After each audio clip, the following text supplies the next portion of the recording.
Hi, Becca. Welcome to the session. Thank you for joining me. Hey, Dan, how are you? I'm good, thank you. How are you? Good, thank you. Fantastic. Okay, so what I'm going to do first is just kind of go through a little bit of contracting, talk to you a little bit about coaching, what to expect from sessions, and then we'll just go from there. Okay. So, have you had coaching before? No, never. A couple of friends have kind of told me a bit about it, so I was a bit intrigued and felt like it now was maybe a time to have a session. Fantastic. Okay, great. Yeah, so sometimes coaching gets a little bit mixed up, a little bit confused with other things. For example, like counselling, it's reasonably similar in the sense that you've got a coach and a counsellor, or a counsellor, sorry, with their client. Hopefully the client will do most of the talking. Hopefully the coach or the counsellor will ask some really key questions to make the client think a little bit differently or a little bit more deeply. However, with counselling, we tend to focus on something that's happened in the past that the client needs to kind of make peace with, deal with more positively in the present. Whereas coaching, we tend to focus on the present, where the person is now and where they want to be in the future. So it's all about growth and development and how to get there. I'm also, as a coach, I'm not here as a consultant. I'm not here to kind of advise you or tell you what to do. I'm here to hopefully listen really, really well and try to empower you to make your own choices and to make your own positive changes. Mm-hmm. Okay. So really, it's a conversation. That's all it is. We're going to have a conversation that will hopefully kind of change the way you see things and allow you to kind of move forward. Mm-hmm. If I do ask any questions that you don't want to answer, that's all right. Just let me know. If I say something you don't like, just tell me. Just get it off your chest and let me know. That's absolutely fine. Obviously, though, as open and as honest as we both can be during this session, the more beneficial it will be. Okay. Sessions are completely confidential. So whatever's said in this session will not be passed on. The only time I ever have to pass something on is if you give me some information that lets me know that someone is in danger, whether that's you or someone else. I have to pass that on, but that rarely happens. You can obviously tell whoever you want. You can tell your friends, your family, whatever. You can tell them what I said. That's absolutely fine, but it won't come from me. Is that fair? Yeah. Okay, lovely. Sometimes coaching can be emotional. Okay, it's not often we allow ourselves to take the time to really think about us, where we are, the good and the bad, the why we do the things we do, and self-reflect. We don't often give ourselves the time and space to do that. And sometimes it can be a little bit emotional, and that's absolutely fine. It's just emotion. If you need some time, if you want to ask me to stop, if you need to go and grab a tissue, whatever, it's absolutely fine. Not a problem. Okay. Any questions for me about this at the moment? No, not so far. Okay, bro. Now, sometimes when people come to coaching, they know exactly what they want to discuss and they've got something ready. They want to get something off their chest, or they've got something to aim for. Great. Sometimes people come to coaching, they haven't got a clue what they want to talk about. That's also great. I really don't mind. So where are you? Do you know what you want to discuss today? Yes. Yeah, I do. Okay, fantastic. Ace, I love it. Yeah, often it sometimes goes off in a completely different direction, but we'll stick with what you want to discuss first of all. Okay, tell me a bit about it then, Becca, if that's all right. So kind of I've been having quite a bit of anxiety, or like a panic mode almost, because I've made a huge change in my life the past couple of years since COVID, really. I was a teacher for 15 years. Went and taught in Dubai, came back here, full intentions of full-time teaching job, did a bit of supply, and then COVID kind of hit, and I did a lot more online teaching, which I then loved. Right. So I was kind of getting to the point where I was fed up of the politics of schools and the classroom, and the fact that less and less time was spent actually teaching and actually with the children. And I felt that the one-to-one online, which is always going to be one-to-one teaching, is going to be more beneficial because you both get each other's full attention. So I kind of leaned more towards the online teaching side of things, and COVID just made it so that I didn't go back into classrooms. And I made that my full-time job, and I made the decision to become self-employed and just do online tuition, not even do supply. So I kind of slowly left the supply as well. Okay. Then I already had a master's in psychology and trained to be a CBT therapist and loved that. So I was going off in that direction. So at the time, I kind of had the two things going on, tuition and the CBT. But I've always had in the back of my mind, and still now, I'm about to embark on a franchise with a tuition company that the franchise is actually in the USA, as opposed to the root of it being here in the UK. Right, still okay. online. But I still get this niggling voice in my head that says things like pension and security. I actually took out life insurance last week. So I feel a little bit of really proud of myself that I did that. Mm-hmm.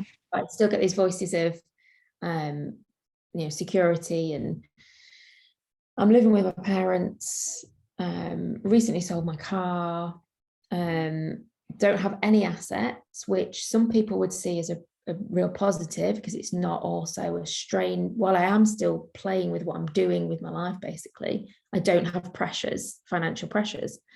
But even now, when I'm on the cusp of signing the franchise deal, watching it go, I still in my head, because I don't know how much money I'm going to earn each month. And I don't know if the franchise is going to work. And I'm scared of that because I could plow months and months into it and, pockets of money for it not to work. And then sometimes I'll get up and I'll think, no, you need to go back to teaching. You need to go back into school because you've trained all that time. It's all your experience. You are really good at it. Suck it up and go and be with the politics because that's just how it is. That's, how it works. And then you'll have this lifelong security. But then I also know that if I do that, I won't truly be happy and I'll always wonder. But I'm just kind of fighting between taking the risk and seeing what happens against this security box that I've always had. And I'm just really struggling. And I'm not by any means asking you to make the decision for me, but I'm just really struggling against probably social norms or social expectation, and taking a risk. And I don't know whether I'm doing the right thing. Okay. So it sounds like your options are going back into full-time teaching where it's secure, it's almost risk-free, but I suppose what is at risk though actually is your happiness. Yeah. I think that's what you said. You could potentially be less happy if you go back to teaching. Then you've got the choice over here of the franchise where there is risk, financial risk in particular, but there could be, it sounds like this is something that would increase your happiness, something you're passionate about, excited about. Is it possible that either of these options could be both secure and give you happiness? Because it seems like you've got them on either end of the scale at the moment. Could either option give you both of those things? Yeah, absolutely. One of them comes with an instant because I know what it's like. And it doesn't help when you have ex-colleagues and people offering you jobs. Right. I have recently, a head teacher of a school I worked at in Dubai, she messaged me, she's in Reading, and she offered me English lead, and she knew that I didn't have anywhere to live at that moment. So it comes, there's a school apartment, and it's just like this, everything's there and set up. And I know exactly what that's like. Whereas because I don't know what this is like and I don't know what's going to happen, I feel like I'm being irresponsible to me and to kind of people around me as well. Like it's, what's she doing? And I'm also aware that, and this is not my fault, but this is just how my mind works, that there's a lot of people that don't have a choice and can't just step into a job. Whereas teaching, I could, without blowing my trumpet, go and get a job tomorrow, whether it be supply or whatever. And I know what that looks like. I know exactly what it looks like because that's what I've done for 15 years. Mm-hmm. You've mentioned that a few times. You know what it looks like. Is this known versus unknown? Yeah, I think so. Okay. And what's it like for you stepping into the unknown? scary because I don't know what it looks. I feel like what I'm most scared about is failing. I'm scared of doing it and it failing, and then it's like, oh, okay, so I'll just go back to teaching anyway. Whereas I know if I did it and I succeeded, it could actually be everything that I want. Okay. So best case scenario is everything that you want. Mm-hmm. Worst case scenario is just the other option you've got at the moment anyway. Yeah. Okay. And I tell myself that, so then I think it kind of grounds me and reaffirms that I'm making the right decision. But then I still look at TES website and I still just like I can't stop myself. It's like it is my social media. I look at TES and I'm like, ooh. And then sometimes I find myself filling in an application. I'm like, what are you doing? What are you doing? It's like something takes over. It's like this, come on, this is what you should be doing now. Whose voice is that? The shoulds. A little bit of, not that my parents outwardly say you're making the wrong decision, they completely support me when I talk about the franchise. They're excited. My dad's very grounded, so he's got his own limited company and has for years. So he very much gives me business advice and is very matter of fact. And my mum just kind of, she listens and nods and says positive things, but a little, like, I can sometimes maybe see that she's thinking or wondering why I'm stepping away from such a secure job. But I think as well, maybe she says that because she thinks that keeps me close as well, because it's steady and it's safe. Whereas something that's so open could mean movement from me. But I think, I do, and that's probably me imagining that they're thinking those things. And that's probably my 15 years of teaching voice that's saying that they're saying those things when they're probably not, probably not saying that at all. Okay.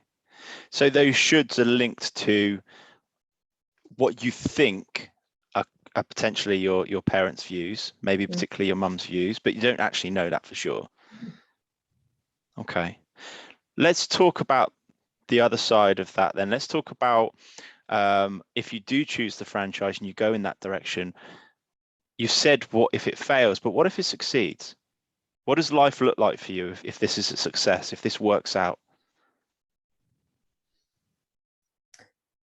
Well, if it does, then I can be in charge of my own security. I can replace those things that teaching gave me. I can start a private pension. I can make sure that that side of things is sorted because I'll be in a financial position to be able to do that. I probably, if it is as successful as forecasted, I might even be able to buy my own house, which is something that is, for me, thinking, even when I was teaching and still kind of trying to make ends meet, I never thought that I would get there ever. So it could be very lucrative and it could set me up for life, whilst also keeping my hand in education. I still want to do my CBT because I really enjoy that. Mm-hmm. I want to do my PhD. And although, yes, I will be busy, I will be able to work from home. So I'm in charge of my own schedule, and it allows me to do other things for me, as opposed to just falling into the rat race of school and paperwork and all consuming life that is being a teacher. And I know what will happen if I go back into schools. I'll carry on the train of leadership. Before I know it, I'll be in a leadership position and even want to be a teacher because that's just what I'm like, because I like pressure and I like working hard. And in schools, for me, it's like that's pretty much what that looks like. That's what the ladder looks like. Whereas the ladder here, that's the exciting bit of the unknown, because I don't know what it looks like. It just looks like the business getting bigger and bigger and bigger and bigger and more successful. And that's what I try and focus on when I have the voice in my head telling me, you know, what are you doing? I try to think of the bigger picture. But it's just, I think it's because it's so easy from all angles, because people are asking me if I want a job and they're out there. It's just so easy to fall back into something, you know. Okay. And so I kind of think, should I be doing this at my age? Like, really, should I really be starting again? So yeah, I just keep getting pulled back into choose the easy way forward, which I know is not the easy way forward. So it doesn't make me happy. It's interesting because you said that you are someone who likes hard work, you like to push yourself, but there's also a part of you that's telling you to choose the easy way forward. So the hard work in you, what is that part saying? What is the hard work in you saying you should do? It's saying that this will probably be the biggest challenge of your life because it is so different, and it will be super, super challenging in different ways, probably maybe even harder than teaching, but in a good way, because the benefits of your happiness outweigh, you know, if I work hard and hard, but yes, there are many rewards, don't get me wrong, there are so many rewards to teaching when you work very hard. But it a lot of the time it's a monotonous slog for not really the reasons that you go into it. You might get recognition, you know, now and again, but it's not really the recognition that you want, but you just keep doing it because everyone does. It's like hard work for no real reason. Whereas this would be, you know, you see the reason every day because hopefully you will see the business growing, and you will see success in obviously young people and students learning as well. And it puts that back in my power. So I foresee it being incredibly difficult, incredibly hard, and require a lot of my time. You know, I'm no way do I think I'll be working from home and I've got my own little business and, you know, I can just flounce around and, you know, just go off and have lunch and coffee with my friends because I've got my own business. It will just sort itself out. Maybe that scares me a little bit as well. Maybe I think, what if I can't handle this? What if I think I can run my own business, but actually I can't? What if I fail because I can't actually do it? Whereas I know I can teach. Okay. So again, it sounds like it's come back to the known unknown thing. Yeah. How do you find out if you can do it or not? I just have to do it. I just have to jump. I just have to jump. Okay. So let's picture that you jumping, you know, you're on the edge of whatever it is you're jumping from. Are you, it's the part that wants you to jump and the part that wants you to step back into teaching, which is winning at the moment? At the moment, I think stepping back into teaching, because I'm still waiting to sign things to the franchise. I'm still waiting for the website to be finished. I'm still waiting. So I'm not actually doing it. Because I'm not actually doing it right now, and it's another few weeks before it'll start rolling. It's almost like I've got this dead time to make this idle dead time that is making me think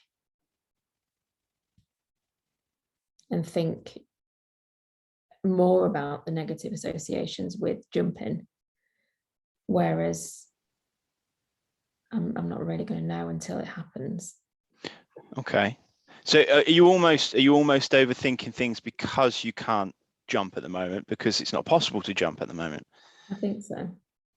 So if all these bits and pieces that you mentioned were all sorted and done and dusted tomorrow, would you jump tomorrow, or would you still step back? I'd jump, because I'd sign the document and jump and do it. But it's just because they'll still be part of me, you know, and I have to tell myself that things don't just succeed overnight. And if I'm still sat here, you know, and I'm trying not to, when I think, okay, put some time on it, give it 3 months, give it 6, but then I'm just being unfair because I don't know what, I have no measuring stick to how much time to give it. And sometimes with other things, when I was younger, I just used to give up really easily on things. If they weren't working out or they weren't going my way, I just give up. Mhm. So I need to also, you know, say to myself, once you sign and once you go for it, you've got to suck up the hard part, which may last months, and it just means I have to work even harder. And it's that instant reward, isn't it? It's everyone kind of, maybe I'm just a little bit worried of myself not seeing that instant reward and maybe doing what I've done in the past and just being like, oh, no, I'm not doing it. It's not working. It's not working. I'm not doing it. And walking away, which is a trait that I've had since I was little. And I know that. Okay. Have you ever not done that? Have you ever been able to see something through, even if it didn't look like it was successful straight away? Yeah, I didn't think I would get through my my degree, my master's, when I had deadlines coming out of my ears, and I had to seriously focus on the fact that if I didn't carry it through, I could maybe defer it and keep deferring it, but it would always be there, or it would just be taken out of my hands and I wouldn't achieve. And for me, the fear of failing is far worse. And I think maybe in the past, what I've done is I've jumped out before I get to that failure part. Before it completely comes crashing down, I jump ship. Yeah. Just so that I can take back a bit of, you know, well, it was the ship was going down anyway, so I just jumped a little bit earlier type situation. And I can't do that. I have to give it a good chance. And that doesn't look like a month or maybe even 3 months or 6 months. If I'm going to do this, I have to get into that mindset of this is it now, because you have made the decision to walk away from 15 years of teaching. So now, you know, 15 years against a few months, maybe a year, you have to do it. And that's what's going to be hard for me. That's going to be the hardest thing, to just stick with it and have faith and, you know, go through a lot of work for not much reward initially. Okay. I'm interested in the word have. You said I have to do this. I have to do it. I'm wondering if that, why is that word not want? I want to do this. I do want to do it. Maybe have just jumped out. I didn't really think about if I used have or want. I do, because another trait of mine is that if I don't want to do something, I'm not going to do it. My mum and dad always say Rebecca always does what Rebecca wants to do. And if I didn't, then I wouldn't give it my time. Mm-hmm. So I am really excited, and it is what I want to do.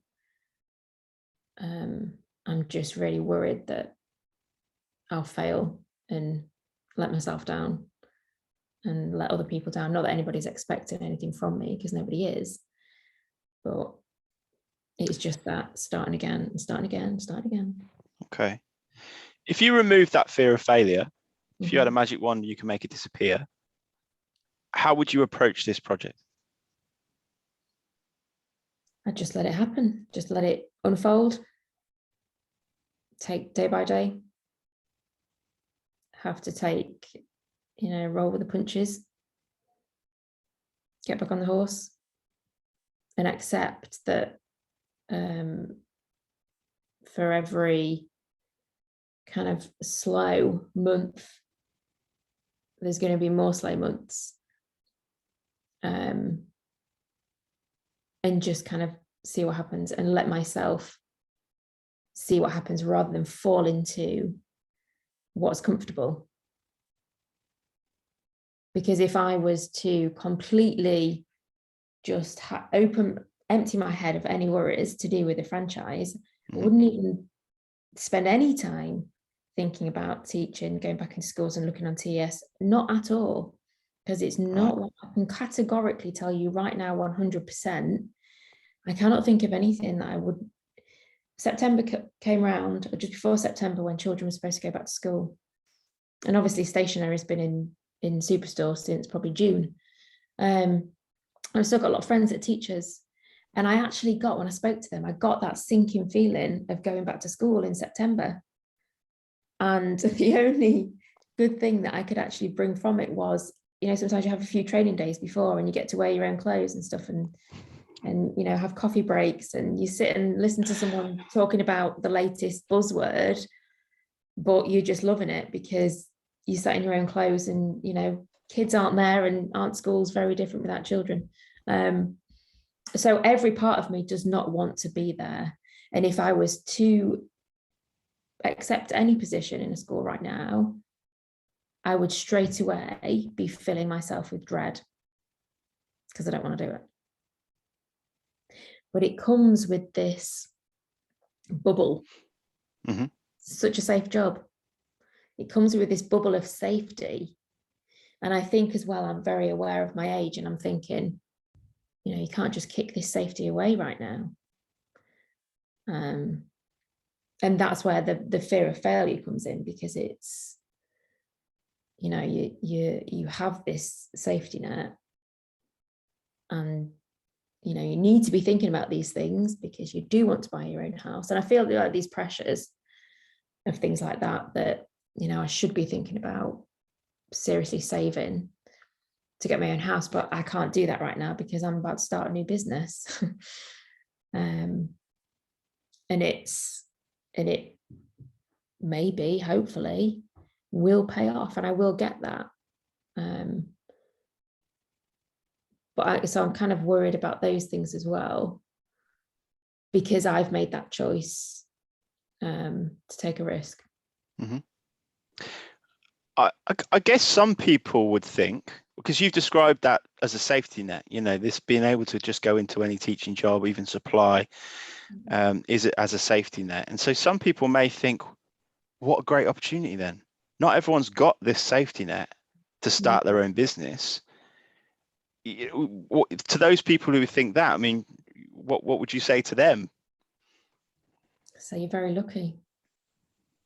Not lucky, but I'd say, you know, even if it does go wrong, that, you know, you do have this safety net, and it might not be what you want. I've never kind of looked at it like that before, even though I called it a safety net.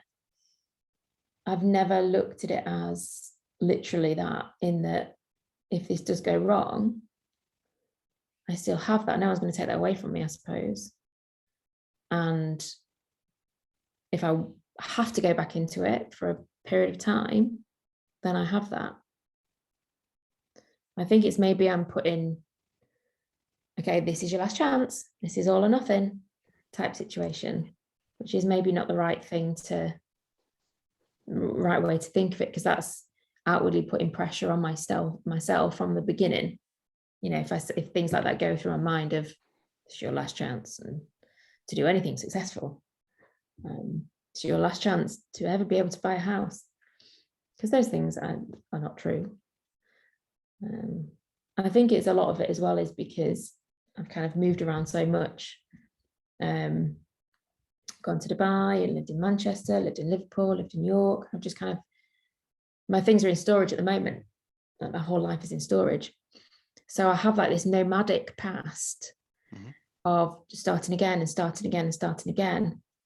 And I think I'm just a little bit scared as well that this is just something else that I'm starting again, and it has an expiration date on it, because it's just not going to quite work out, because lots of things in the past kind of 10, 15 years have not quite worked out. Okay. It's an interesting use of words, starting again. Almost feels like, because you, so often when we start again, we almost have to go back to where we started to start again. But I wonder if that's not the case with you. It's not almost starting again, it's almost taken a new direction. So you've done that bit, but actually you just make a new turn in, or something similar to that, rather than having to start again. Yeah. Yeah. And I think, you're right in that it's still very much in the field and related to, it's education, it's teaching, so I'm not starting again. But maybe I'm just comparing it to the fact that I have started new things a lot in the past kind of X amount of years. So I obviously just kind of put it in that box as well, in that category. And with those other things came, not quite working out. Okay. We mentioned earlier, I asked you, what if it was, what if this is a success? What if it's successful? What does success look like to you? What does this franchise being successful look like to you? Security, assets, money, to be able to leave something behind. To not have to worry about money, to be able to buy my own house. It's almost like this could be the ticket to actually start the next stage in my life, because I've not, at the moment I'm living with parents, so I just feel like I've not quite made that transition into adulthood yet, because whilst I've rented houses and things, and I can do that tomorrow if I wanted to, I just feel like I've not quite made that step. And I really do want to, I just want to settle in one place. And, I don't want to be mega rich. I'm not expecting by any means, my objective for this business is to be rich. That's not my objective. Is just to have a good work-life balance, to be happy, be settled, to work hard, but enjoy life, and just be, rather than looking for something else, because I'm not quite happy with that. Mm-hmm. And it's in teaching, it was maybe sometimes I'm not quite happy with the way this happens in this school, so I'll just go to another school. But then it's not actually, it took me a long time to realize it's not actually the schools themselves, it's just it's education, it's just the system, and actually, same problems follow you whatever school you're in. So I think that just to be, and just let life unfold rather than trying to chase after it. And just living it. You mentioned and enjoy life. Mm-hmm. What does enjoying life mean to you? Seeing family, seeing friends, going to the gym, traveling whenever we can travel again. Just normal things, nothing outrageous, nothing, I'm not going to jump out of a plane and do anything, just work-life balance, play hard, work hard. And play hard might mean sitting in front of the TV and having a couple of glasses of wine and not having to worry. I think that for so long I've kind of had probably financial worries and, things that have driven me to not enjoy life as much because I had to focus on work. My master's that I'm still finishing. Before this one, it was my other master's. So I've always had something that's made me pull back from enjoying life because I've been too busy to do something else, whether it's with work in school or whether it's study. I've always had to be the one in the circle of friends that's just said, I just can't quite do that because I have this assignment to do. Okay. Which of the two options that you've got would allow you to enjoy life the most? The franchise. Didn't even have to think about that. No. The franchise. So let's say you made that choice and you choose the franchise, and let's go best case scenario. It's a massive success. Financially, you're doing well. You're not worrying about money. You're enjoying life. What's that feel like? Like I'm actually smelling the roses. Actually stopping and like, oh, okay, this is what it's like. And not have a pressure of that something else. I think with my study as well, I've always done that to try and get out of teaching. It was my escape to get out of teaching, and it did. For, you know, still do a bit of CBT, but it's always also been all consuming, like all or nothing. And just to be in charge of my own time, which will take a lot of learning as well, because I do put a lot of pressure on myself. So I know full well that there will come a time where I will have to kind of figure out when, if things do get really busy, and I really hope they do, I will have to really actively set some ground rules for myself. Otherwise, I will be at my computer morning to night and through the night. But I think just appreciate it without the strain. And, you know, my niece is here at the minute, and she has been for a couple of months on and off, with different situations with my brother and things. And I've not really, every time she comes, I can spend a few hours with her across days, but I can't spend a whole day with her. Or little things like, you know, mum went to the farm with her and I couldn't because I had an assignment due. And I just feel like I'm missing out on lots of aspects of downtime because I'm doing something else. And that's great, because it'd be a great achievement, and I'm, you know, no regrets whatsoever. But then I just need to stop. You know, yes, I want to do a PhD, but one thing at a time, because what I will start to do is get in a comfort zone with something, or think I'm in a comfort zone, and then do something else that sucks up the majority of my time. And then before I know it, I'm frazzled. And are you saying that the franchise will allow you to have that downtime? Not initially, not for a while. Okay. Not for PhD downtime. I mean, that's not downtime, but no, I need to remind myself that whilst this is getting off the ground, that is my focus, because in my downtime is friends, family, chill. My downtime is not study, because that is not downtime. And that's when my mind becomes frazzled. I need to just do one thing at a time, I think, because before I know it, I have all these things going on and I'm trying to juggle them. So that doesn't create happiness either, probably. Okay.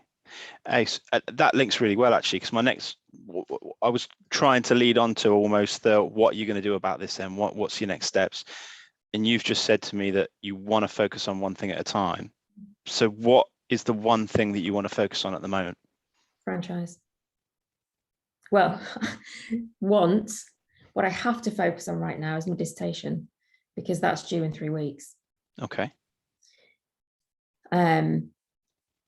But once that's done, then I would like to purely focus on the franchise.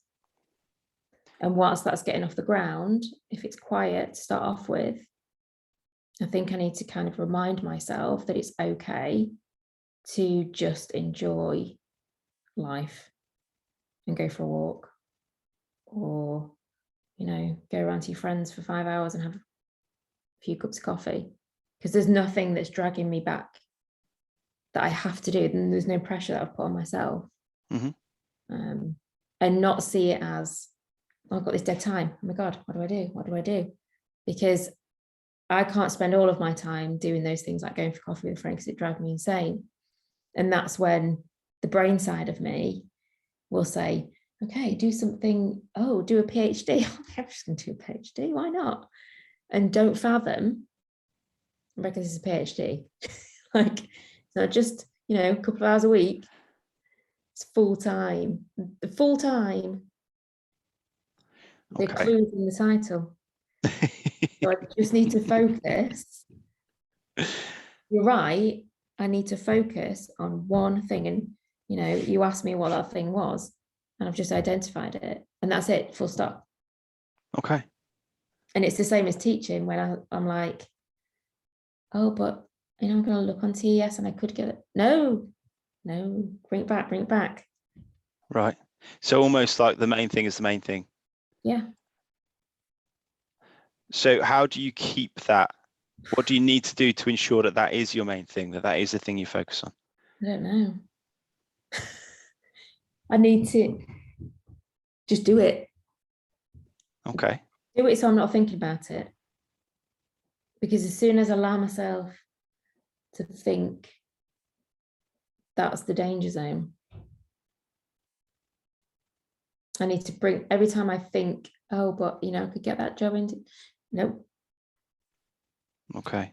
So it's And I almost think being a, sorry, go on. it's difficult at the minute because it's not quite off the ground. Whereas, you know, hopefully I've already got about 400 CVs from prospective tutors to go through.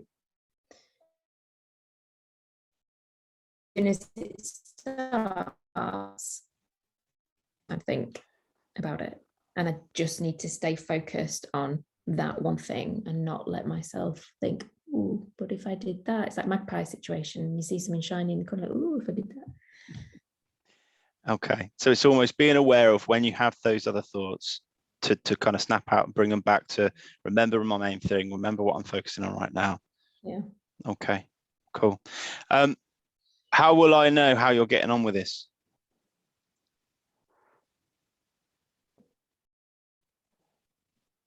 If I tell you.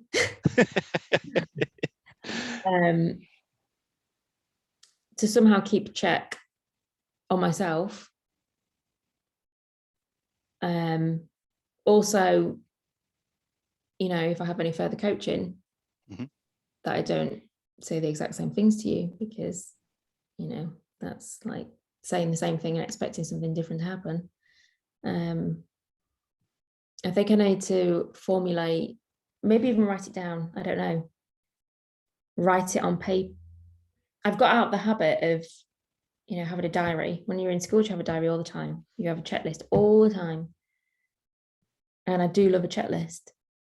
And I think maybe if it's really hard working from home as well online, because so many routines go out the window, from, you know, uniform expectation to, you know, to everything. And I think you're just a lot more less regimented. Whereas I think if I actively said, right, you're going into business mode now, get up in the morning at a time, it doesn't have to be ridiculously early, but let's agree on a time that you get up, because that's something to aim for. It's an objective, and you've done it. As soon as I've ticked that objective off, well, I've achieved something so far today because I've got out of bed. And then I sit down and I actually get a diary and I write in my diary what I'm going to do that day. Okay, nice.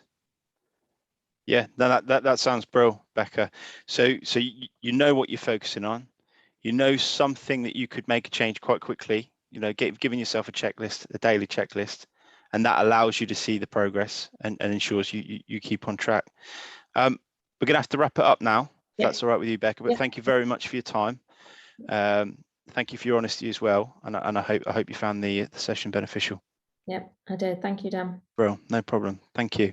Cheers, bye. Bye-bye.